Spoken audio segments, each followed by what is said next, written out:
everyone, and welcome to CSEL Conversations. Today we have a very special guest here with us, Dr. Margaret Sinclair. Dr. Sinclair has a doctorate in biochemistry, but her professional career has since focused on how education can contribute to well-being, particularly in third world countries. After raising a family, she began work in support of refugee education, initially with the United Nations Refugee Agency, where she became head of its education unit. And after retirement, she served as a consultant to UNHCR and UNESCO. She's been actively involved in the establishment of the Interagency Network for Education in Emergencies, INEE, in the year 2000, and later helped to establish the Global Coalition to Protect Education from Attack. These two networks celebrated their 20th and 10th anniversaries respectively in 2020. Since 2017, Dr. Sinclair has worked to create another networking group, NISSEM, which was formed after a CIES workshop. NISSEM focuses on integrating social and emotional learning and SDG Development Goal 4.7 into education materials. Dr. Sinclair has written several books, including UNESCO publications on education and emergencies, Living Together, and in 2015, she led the development of a set of UNESCO guidance materials on curriculum for safety, resilience, and social cohesion.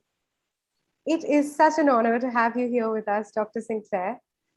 And, let's begin. I would love to ask you, you've worked on so many aspects of education policy and programs.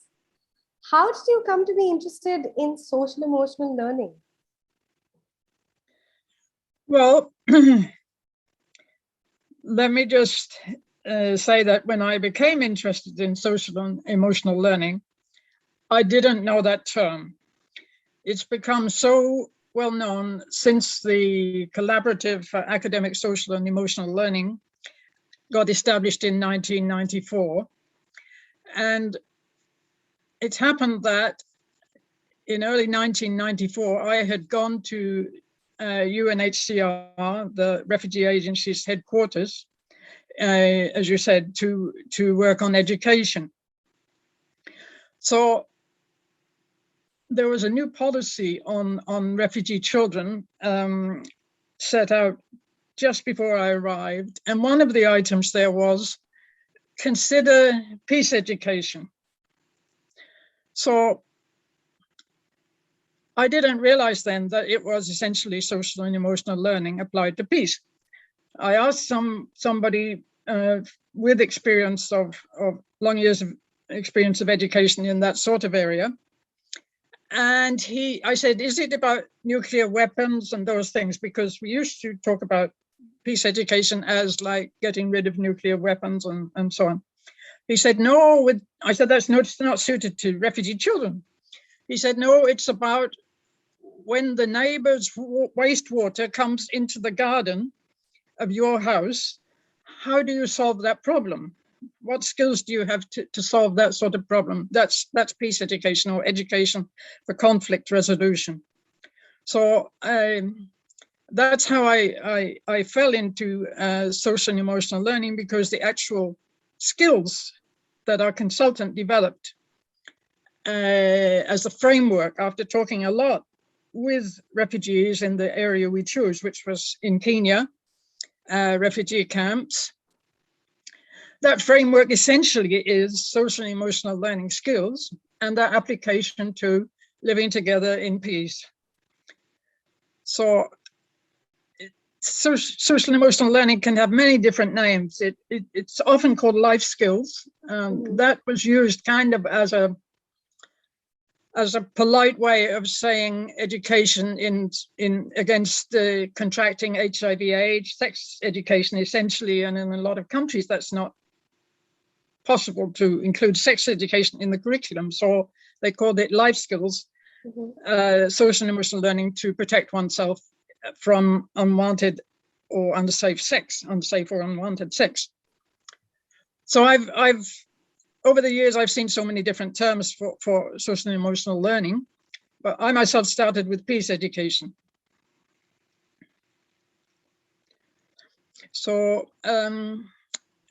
regarding what we actually did, I have to say it was a really good program. It had a really good evaluation, actually. It lasted from 1998 to 2005. Mhm. We had a weekly peace education lesson for all the children in grade 1 to 8 in school. Plus we had community workshops, had teacher training. We hired peace education teachers to take on this workload. And that's one reason it was successful. Of course, we had dedicated teachers whose livelihood depended on that program. And another thing was that UNHCR funded this program and gave an extra 1 period a week in the timetable, told the schools you just have an extra 1 period a week. So there was time for it. So we had kind of teachers who wanted it and time for it. But unfortunately, it was funded from a trust fund, and the agency decided not to have trust funds anymore. And so then it stopped. Mhm. But the evaluation actually was done by a lady who had worked with UNICEF, who didn't actually quite think our program was that good, but she came away very convinced that it was. And she looked at crime rates and all sorts of things, as well as talking to people in the camp in a survey. And one of the most memorable examples from that report is when she heard about these youth, South Sudanese youth, who the elders in the camp would tell these youth if there was conflict within South Sudan between tribes, they would say, fight each other, even though they were refugees. The youth from either side should fight each other. So one day they told the youth to go out of the camp and fight the others. And the youth went there, and then they looked at each other and they said, no, we're not going to fight. We've had peace education. So that, crystallized how it was really accepted in the camp, and young people, refugee young people, it was terribly important for them that there should be peace, because then they could go home. So you have to have a motivation for the students that this SEL is important, social emotional learning is important to them. So with refugees, actually learning to live together through practicing social emotional skills in appropriate, contexts with skits and role plays and so on, it works very well. But in a peaceful country, you would be more interested in something like adolescent relationships and preventing AIDS or other sexually transmitted diseases, or, there's the question of substance abuse. So it depends on the situation. Right. And that's a beautiful example of how social emotional skills can be steered towards the goal that's relevant for that context. Absolutely. So in all of these years of working in peace education, particularly with refugee communities, what has been one of the most satisfying experiences for you? Well, I have to say that it's this work, which we saw as a pilot project with the refugees, was so engrossing that it was, the most meaningful thing in my career. And it was absolutely heartbreaking when the funding stopped. So I wanted to advocate for it more widely. At one point, I did manage to raise a little funding that extended it for a year or two. But after that, the most I could do was publicize and advocate and think it through. So it's not that there are a lot of peace education programs going on, and the ones that are successful are very often from NGOs on a small scale, or let's say in Colombia, the university there's a university that's very much active in that area, and they pick up zones where conflict is like endemic, and try to install this in the education in those particular zones. So I think we have this choice between what I call intensive activity, where we really, on a small scale, have a big impact on a limited number of people, and the wider reaching programs, which will not be so impactful, but will take the message to more people. So I think we have to use multiple channels. Around about 1990, it was very fashionable to talk about multiple channels. And I think that's absolutely true. As you've seen with gender and environment, that those messages have come through every channel you can imagine. Mm-hmm. And they're still rather uphill, but they've made some impact. And my wish is that social and emotional learning and its application to peaceful living and sustainable living can go alongside environment and gender as absolutely essential cross-cutting issues for any discussion of education. Yes, that sounds lovely. In fact, so much of the work that we want to do in gender, for example, about unlearning our own biases, even about assertiveness training, would involve a fair bit of self-awareness, social awareness, learning to manage one's emotions and thoughtfully, mindfully choose responses to situations. So, the huge problem we face, as you know, is that it's relatively easy to include social and emotional learning in the early years education. Mm-hmm. And in fact, though it's a good thing, it doesn't really, it's not the big advocacy challenge. The big advocacy challenge and the big intellectual challenge is how to do that after the early years. I was looking at a report yesterday on playful learning from Brookings. And in a way, they're saying that good education, which engages the students and has activities and so on, is playful learning at any level. But in practice, most of the big drive to push social and emotional learning is in the early years, where it's rather easy. And so in that regard, the term life skills, which is very widely used, it means the same thing. You use the same skills, but then you are applying it either to peace or to adolescent relationships, or to substance abuse. And I fear that using the term social and emotional learning is bringing us to focus on very soft things and not the application. If you don't practice the skills with some application, you won't make the connection, from what you did in infant schools. So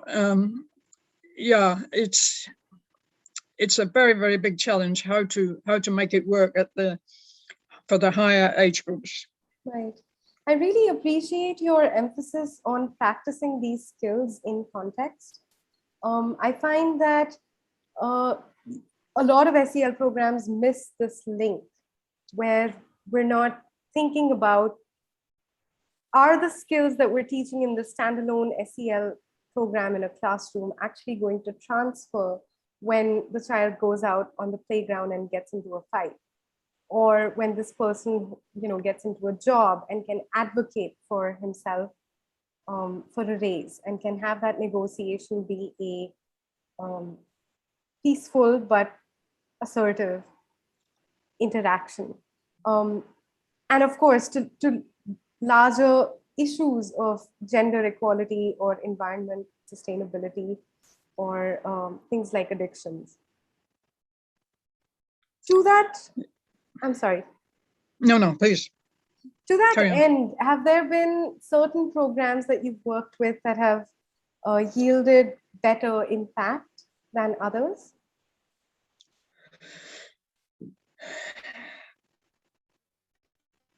you know, my own experience has just been what frustration of trying to initiate programs and then being cut off.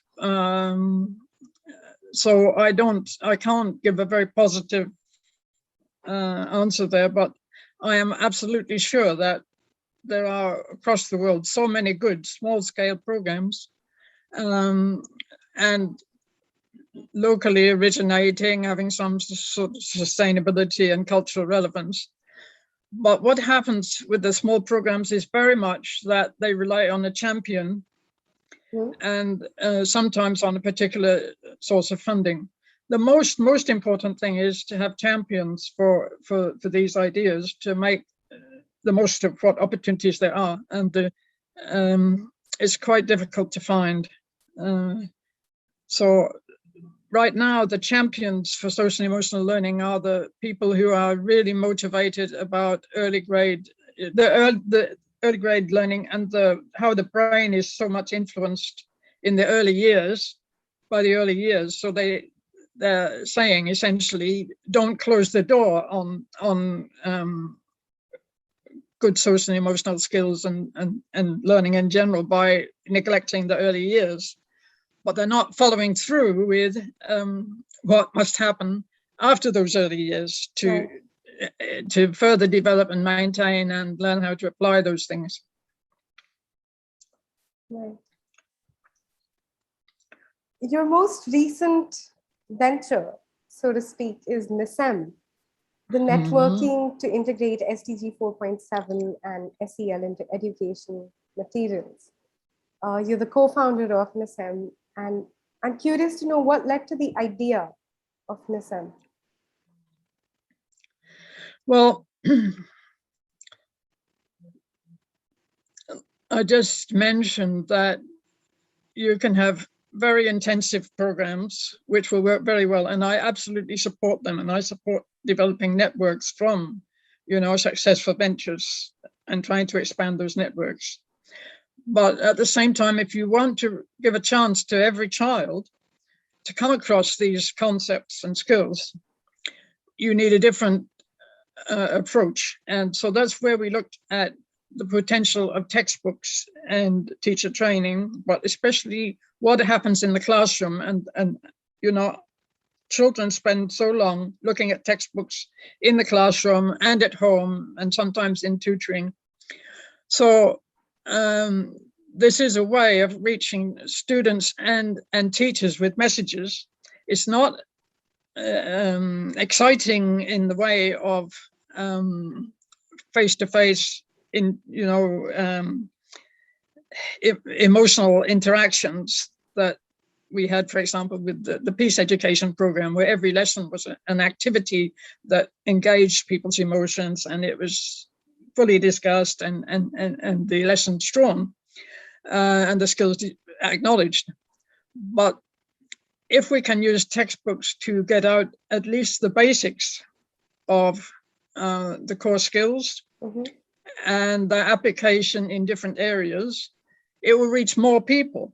So it's kind of using every channel possible. So it happened that in 2017,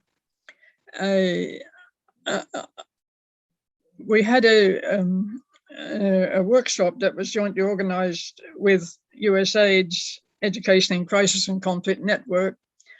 And we discussed, is it possible for social and emotional learning and the Sustainable Development Goal 4.7, which is about sustainable development and essentially peaceful societies and gender equality. Is it possible to get that into the minds of writers of textbooks so that what comes out reflects those things? And NISSEM then was some people from that workshop and others got together in 2018. We planned, we had a planning meeting and organized quite a number of workshops and some publications. And we've raised the profile of these issues. And now we're working actually with you and the CSEL and hopefully with others to see how to translate our sort of mental framework and our advocacy into practicalities. Because what you need is that when people come to write textbooks, the groundwork has already been laid in that country to explore these issues. What is the social and emotional, context culturally? What are the environmental issues, the social issues at that country? How could they fit in with the national curriculum and exams and so on? So the next stage for NISSEM is hopefully to work with CSEL and other organizations across the world to explore this, to get the stakeholders interested, to produce sample materials, to really go from ideals to practicalities. And we are hoping to set up a platform to do that. We're in touch with, for example, the network has a global schools program pilot project, which is on with 3 countries on engaging stakeholders in education for sustainable development. And we feel that that can be amplified and helped by looking at social and emotional learning and its application to sustainable development actions. So we're hoping to just change the mindsets of people in dealing with curriculum and syllabus and textbooks, as well as of teachers and reaching the students, to think of education as something for life and not just exams. So we want life to appear in the learning process, the teaching and learning process. And I think also some of the issues have to be included in exams, like people have different perspectives. In an exam, it's no good asking a student, do you think people should hate each other or not? They will say no.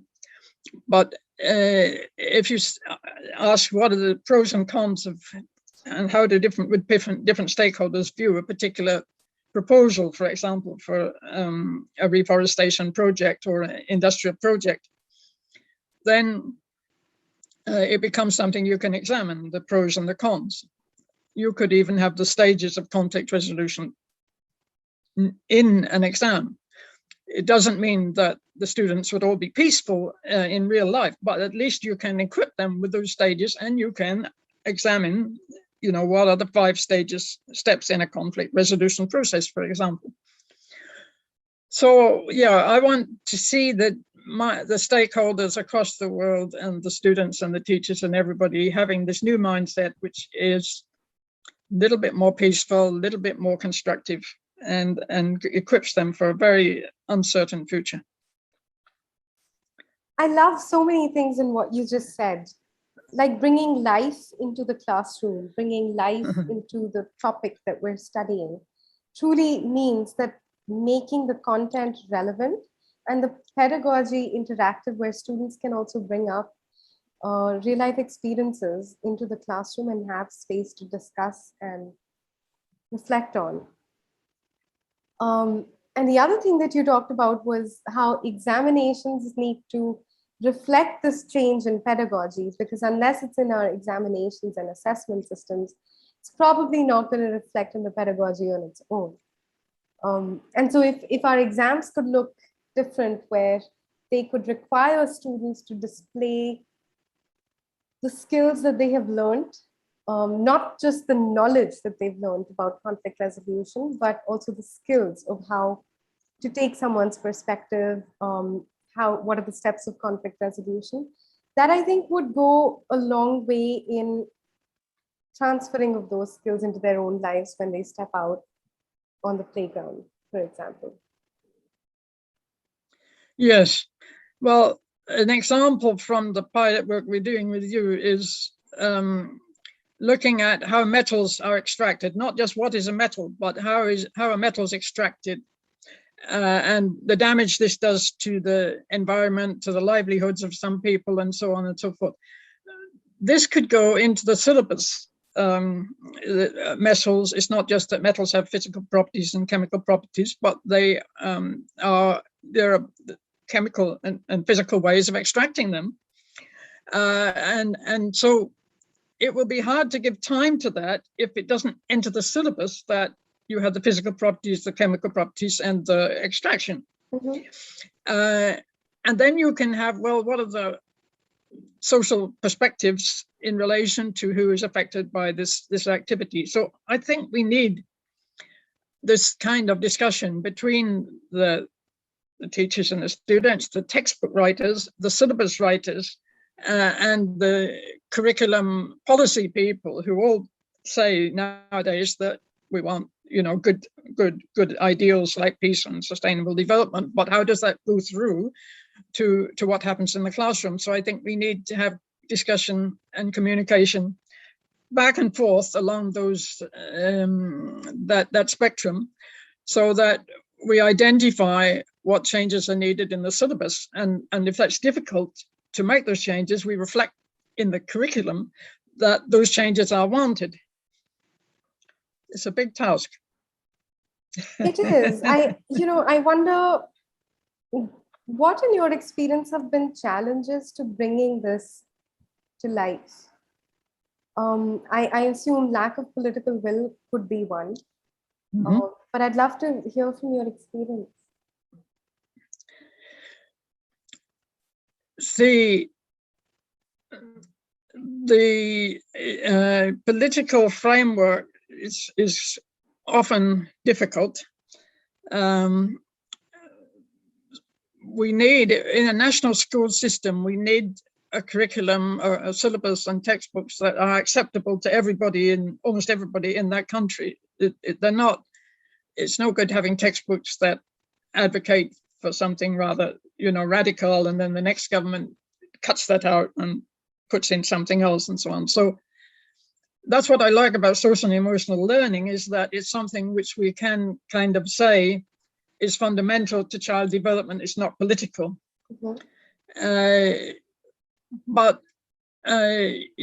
It's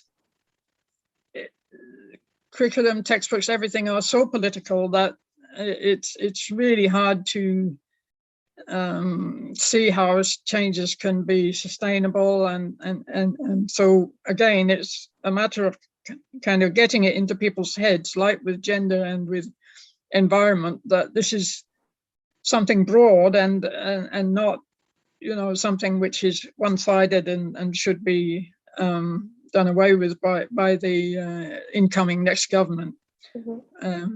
We have to kind of make it. I do distinguish between the advocacy role of NGOs, who can advocate as much as they like, or as the government lets them, for gender equality or whatever it may be, and the role of, and human rights, which is very, very controversial with governments. So NGOs, when you've left school, you can work with NGOs to push for a particular area that concerns you. But in school, we need things which are at the more basic stage, giving the understanding of issues and how you, for example, empathy is fundamental to everything we want.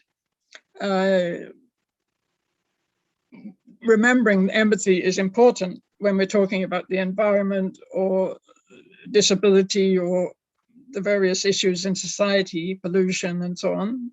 Pollution harms quite a lot of people. We can feel empathetic with them.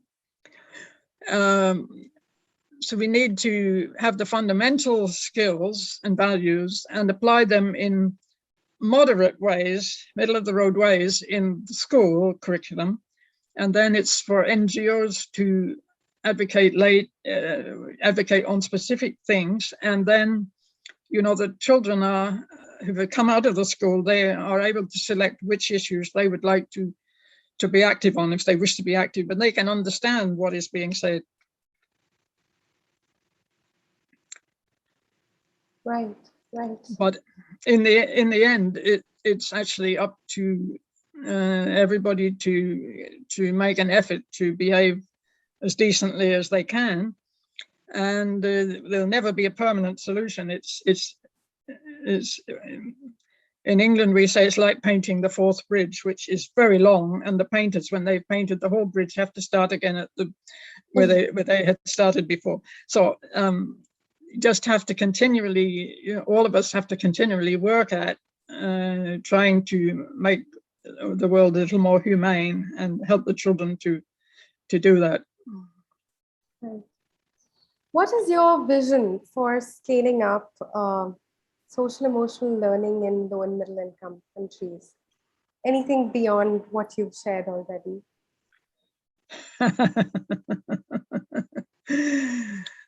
Well, I've worked in quite a lot of agencies, and usually at the end of discussion, I say money talks. So I would like to see donor funding for getting more into social and emotional learning as it applies in the higher levels of schooling and not just in the early years. And I do hope that the initiatives that we're taking, including preparing sample materials with CSEL and so on, will lead to funding and build up expertise and advocacy and champions within the different countries. Education is a national activity. So you need champions within each country to pick up these ideas and run with them and get government funding or donor funding and so on to make it take off. Right. Right. That's the idea, to take these ideas into different countries and have champions, like you said, take them up and hopefully be able to get funding for these projects to come to life. Absolutely. Yes. Yes. All right. So Dr. Sinclair, this is, almost at the conclusion of our talk today. Is there anything else that you would like to share? Just wish you well. I know that CSEL is at the early stages and I think it has a great future. So best of luck. Thank you for that. It has been such a pleasure to be working with you these past 6 months on developing these educational materials that embed SDGs and SEL right into core content. It's been inspiring. I think the scope of where this could go and the impact it could possibly have, albeit it's a nudge, but it can be big. Yeah, that's right. A nudge. That's a good way to look at it. Yes. Right. So thank you so much for coming on to CSEL Conversations, and I'm excited for everyone to hear this conversation and chip in with their own ideas and questions. Lovely to spend time with you. Thank you. Thank you, Dr. Sinclair. Thank you. Thank you.